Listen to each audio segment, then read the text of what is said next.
Divorce आपण 3 मुख्य कारणांवर दाखल करतो. पहिला म्हणजे अडल्टरी, दुसरा डिझर्शन आणि तिसरा क्रुएल्टी. त्यापैकी डिवोर्स आणि डिझर्शनवर आपले 2 पार्ट झाले. आता हा तिसरा पार्ट आहे. तिसरा पार्ट महत्वाचा आहे, क्रुएल्टी. तर मित्रांनो, क्रुएल्टी या पार्टवर तुम्हाला काय वाटतं की साधं फक्त निघून गेली, घरातून निघून गेली तर क्रुएल्टी होईल? ती खूप वर्षांनी होईल. म्हणून एकत्र राहत असताना क्रुएल्टीचा जो डिवोर्स असतो तो एकत्र राहत असताना पण दाखल होतो.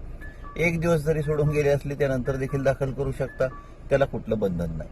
परंतु या केसचं बंधन एकच आहे की तुम्ही क्रुएल्टी दाखवणं अत्यंत गरजेचं आहे. ती काय बोलली, कशी बोलली, कुणासमोर बोलली, अपमान झाला, क्रूरता झाली, बदनामी झाली, हे सगळं दाखवणं तुम्हाला गरजेचं आहे. आर्थिक तोटा झाला, शारीरिक तोटा झाला, मानसिक तोटा झाला आणि प्रत्येक पॅरेग्राफमध्ये याचं वर्णन करणं गरजेचं आहे की ही जी कृती आहे ती क्रूरतेची आहे, ही कृती आहे ती चुकीची आहे, एकदम क्रुएल्टीची आहे. हे तुम्ही प्रत्येक पॅरामध्ये दाखवून देणं मित्रांनो गरजेचं आहे.